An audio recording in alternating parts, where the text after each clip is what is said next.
পুরুলিয়ার সেই নির্জন পাহাড় চূড়া। গভীর রাতে আকাশ ভেঙে নেমেছে বৃষ্টি আর ঝড়। পাহাড়ের পিচ্ছিল ঢালের একেবারে ধারে দাঁড়িয়ে কাঁপছে নয়ন। তার মনে কেবলই এক অস্থিরতা কাজ করছে।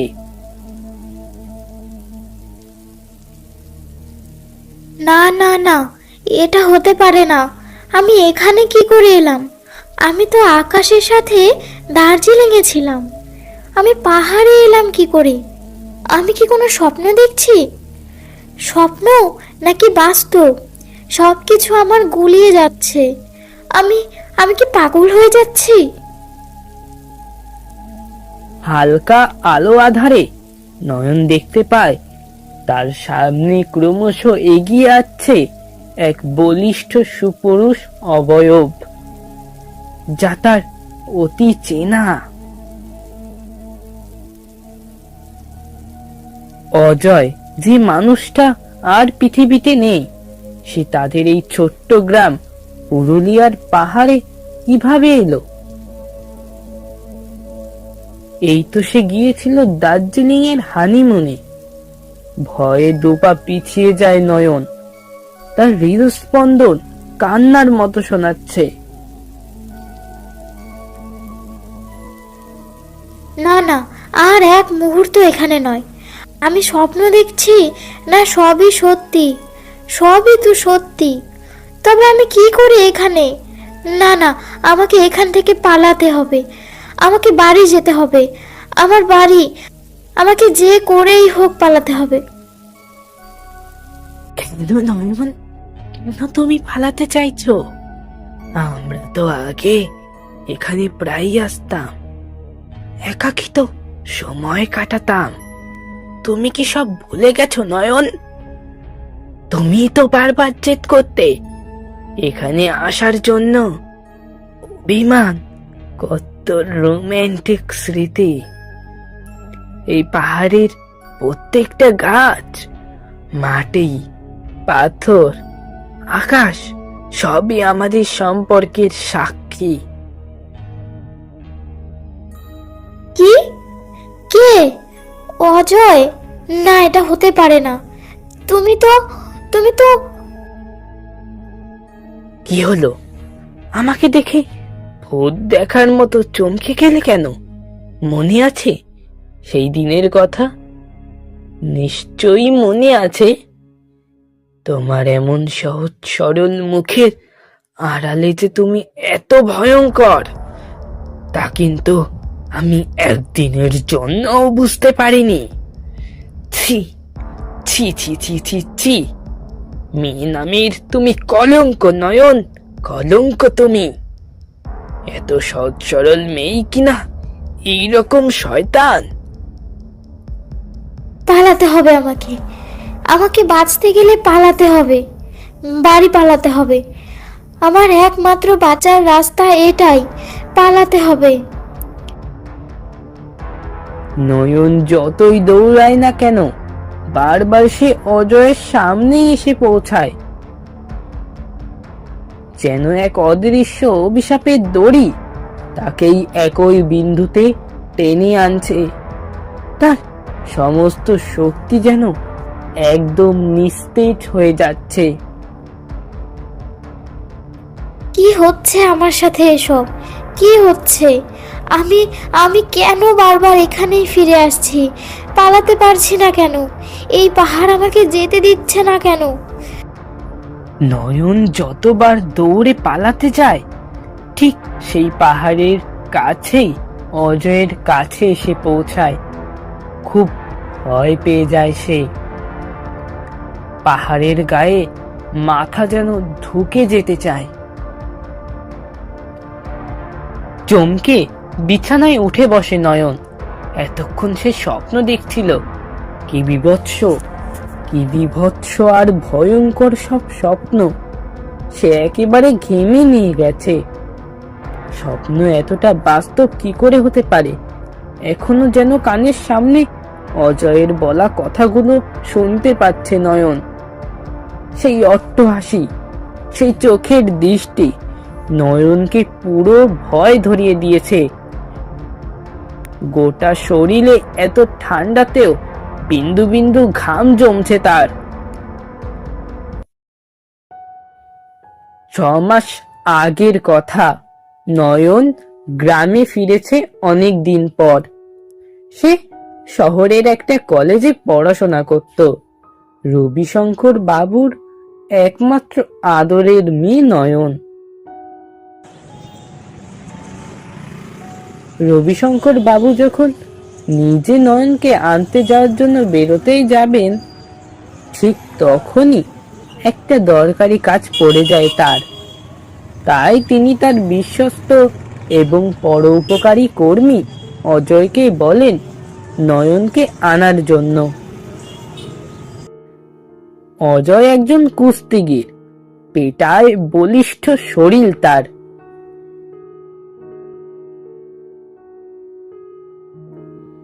তুমি আমাকে আনতে এসেছো? বাবার গাড়ির কি হলো? ওটা ওটা খারাপ হয়েছে, আপনি উঠে আসুন, আমি আপনাকে ভালোভাবে পৌঁছে দেব, কোনো ভয় নেই। নয়ন আর কোনো প্রকার কথা না বাড়িয়ে অজয়ের বাইকে উঠে পড়ে।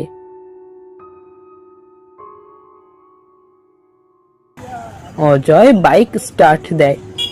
দুরন্ত গতিতে অজয়ের বাইক ছুটেছে।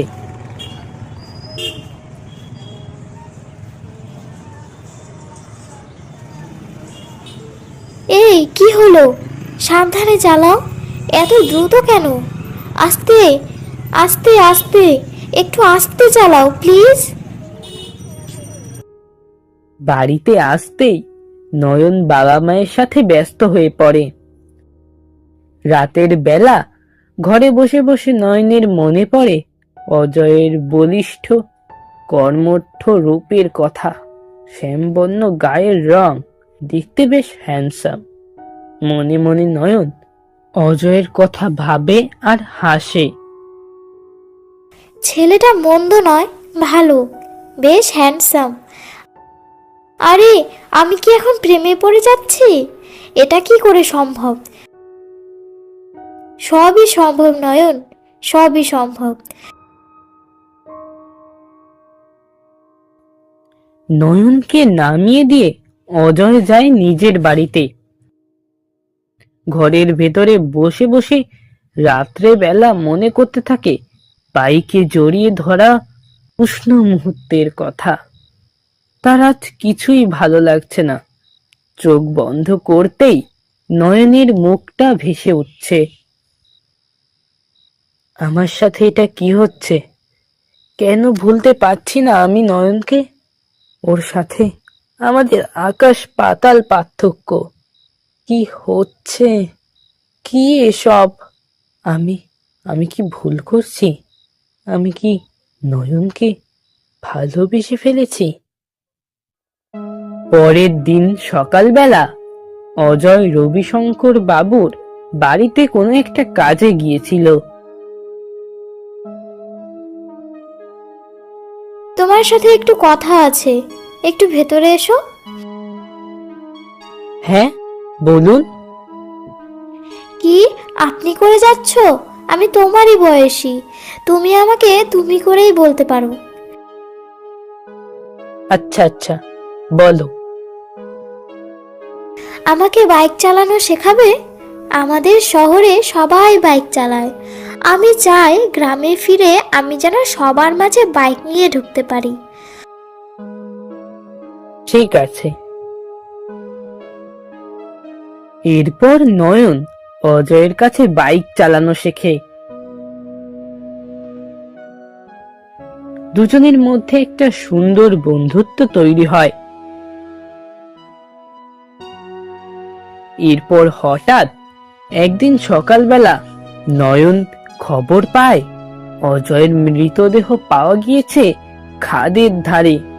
তলা পাকানো দেহটা থলথলে হয়ে গেছে। নয়ন পুরো খবরটা পেয়ে পাথর হয়ে যায়। চুপচাপ দাঁড়িয়ে থাকে ঘরের এক কোণে। চোখ ভিজে আসে তার। এই ঘটনা কেটে গেছে আরো 6-1 মাস। নয়নের বিয়ে হয়েছে শহরের মস্ত বড় বিজনেসম্যান আকাশের সাথে।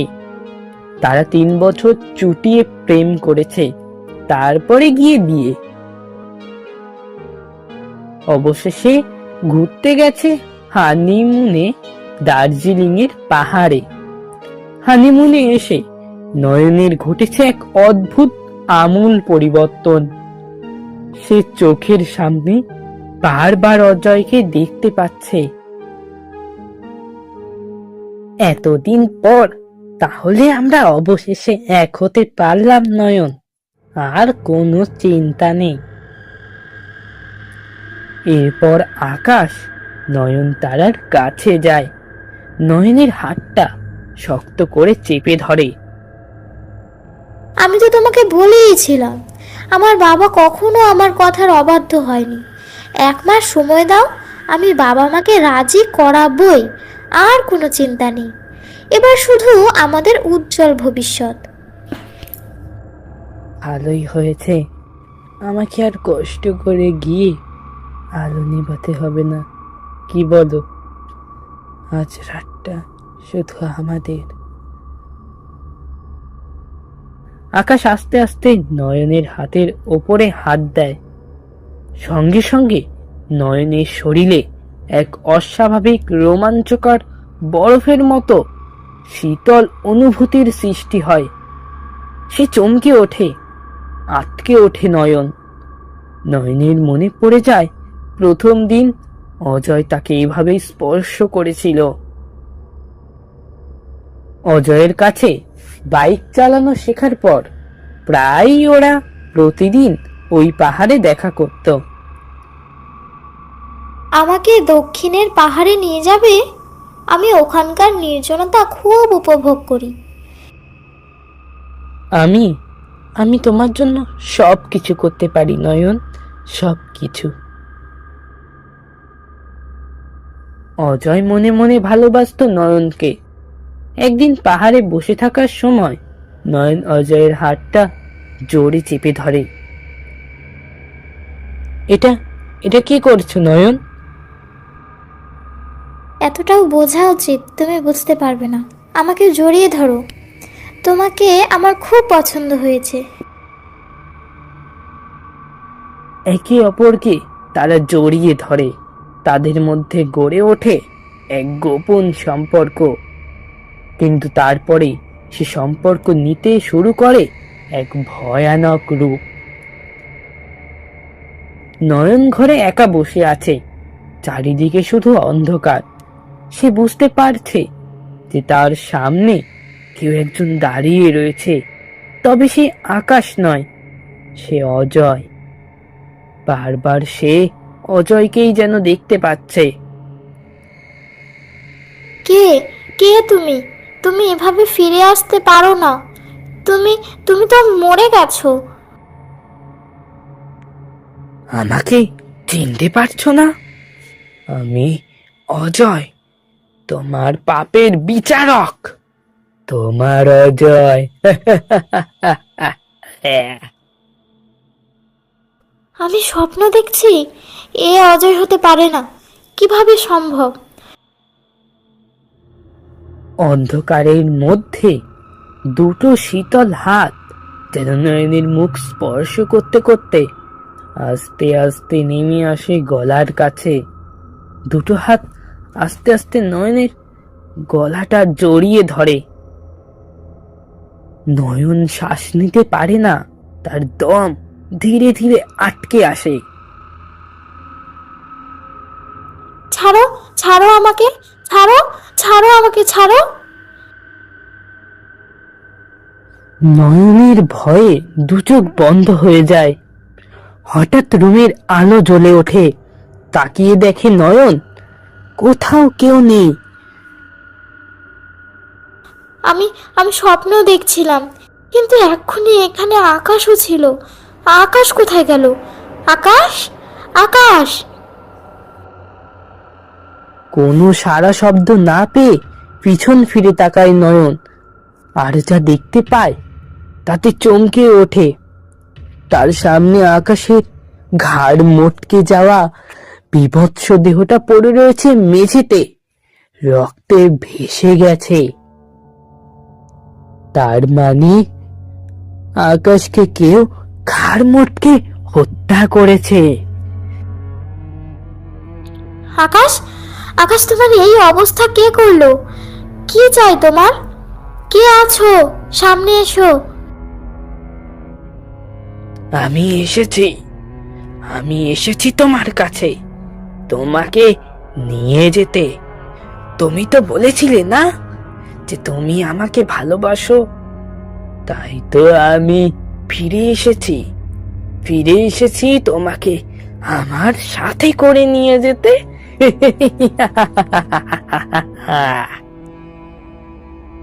না না না, এটা হতে পারে না। আমি আমি ভুল দেখছি। না না, আমাকে পালাতে হবে, আমাকে বাড়ি চলে যেতে হবে। দরজা খুলে বেরিয়ে পড়ে নয়ন। দৌড়াতে দৌড়াতে এসে যায় এক পাহাড়ের চূড়াতে। সেই দৃশ্য, সেই মুহূর্ত তার কাছে যেন খুব চেনা চেনা লাগে। এখানে কি করে এলাম? এটা তো সেই দক্ষিণের পাহাড়, আমাদের গ্রামের দক্ষিণের পাহাড়।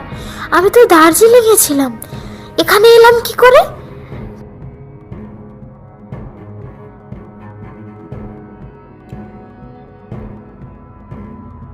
বাবা, আমি একজনকে খুব পছন্দ করি, তুমি একটু কথা বলবে? হ্যাঁ, একদম। তোমার কাকে পছন্দ সেটা শুধু বলো। আজ অব্দি যা যা চেয়েছো তুমি তার সবটাই পেয়েছো। বলো তুমি কাকে পছন্দ করো। তুমি যাকে পছন্দ করো তার সাথেই তোমার বিয়ে আমি দেব। তুমি গিয়েই দেখো, ওকে তোমাদের পছন্দ হবেই। হঠাৎ করেই নয়নের বিয়ে ঠিক হয়ে যায় আকাশের সাথে। এরপর একদিন অজয় লুকিয়ে লুকিয়ে নয়নের সঙ্গে দেখা করতে আসে। তুমি তুমি এখানে তুমি এখানে কি করে এলে? তোমার সাথে আমি পাহাড়ে আজই দেখা করব, সব কথা বলবো, ঠিক আছে? এখন যাও, বাবা জানতে পারলে আমার বড় বিপদ। আচ্ছা ঠিক আছে, আমি ওখানেই থাকবো, অপেক্ষা করব তোমার জন্য, অপেক্ষা করব। নয়ন অনেক কষ্ট করে রাতের বেলায় অজয়ের সাথে দেখা করতে যায়। আমি বলেছিলাম সবাইকে সবটা বলি, কিন্তু তুমি বলতে দাওনি। এখন দেখো কি হচ্ছে নয়ন। এভাবে আর কতদিন চলবে বলো তো? তোমার বাবা তোমার বিয়ে ঠিক করছেন।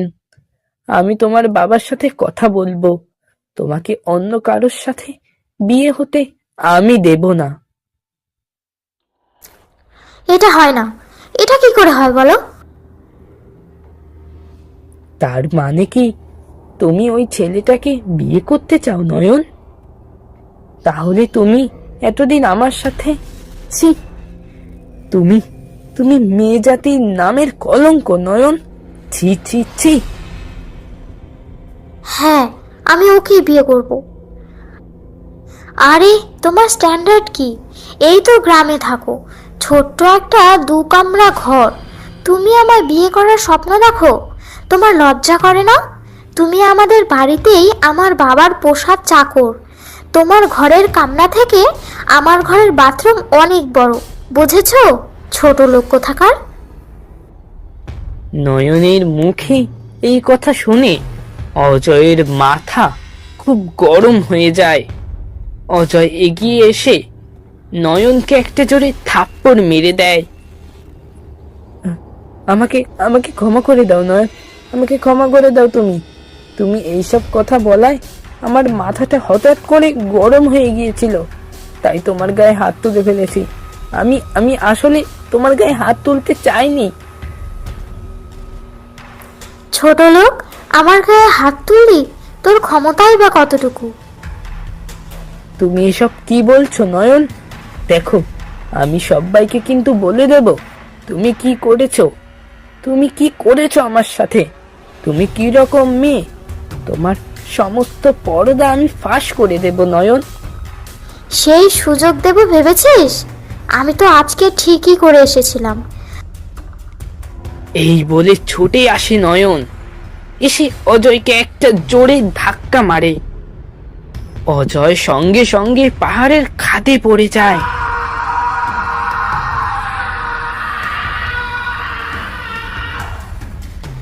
কেন কেন আমায় স্বপ্ন দেখিয়েছিলে নয়ন?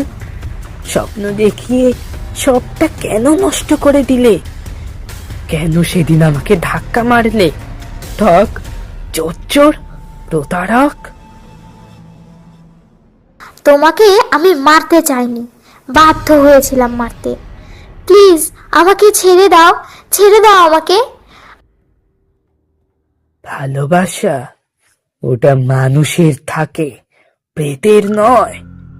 যখন তোর আসল রূপটা আমি দেখলাম, তখন থেকেই আমার সব ভালোবাসা নষ্ট হয়ে গিয়ে তার জায়গা নিয়েছে ঘৃণা, প্রতিশোধ। সেই দিনের কথা মনে পড়ে নয়ন? ঠিক এইখান থেকেই তুমি আমাকে ধাক্কা মেরে ফেলেছিলে। কালকে সকালে ঠিক আমি যেইখানে ছিলাম সেইখানেই তোমার থেতলে যাওয়া শরীরটা সবাই দেখতে পাবে নয়ন, সবাই দেখতে পাবে। আর বলবে মেয়েটার মৃত্যু কি করে ঘটলো। যেমন আমার বেলায় হয়েছিল। হ্যাঁ, তোমার ভবিতব্য খুবই নিকটে নয়ন। আজ আর তোমার মুক্তি নেই। এই প্রকৃতিও চায় তুমি শাস্তি পাও, এই বিশ্বজগৎ সংসারও চায় যে তোমার আজ মৃত্যু হোক। ঠিক বলেছি না আমি নয়ন? ঠিক এই জায়গা থেকেই আজ তোমার খেলা শেষ।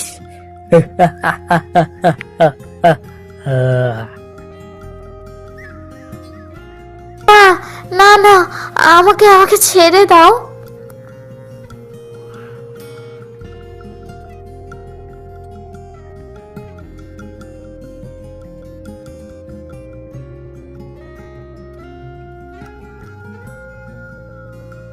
পরের দিন সকালবেলা ওই পাহাড়ের নিচে নয়নের থেতলে যাওয়া মৃতদেহটা দেখতে পায় গ্রামবাসীরা। রবিশঙ্কর বাবু খুব অবাক হন, কারণ তার মেয়ে আর জামাই গিয়েছিল দার্জিলিং এর পাহাড়ে বেড়াতে।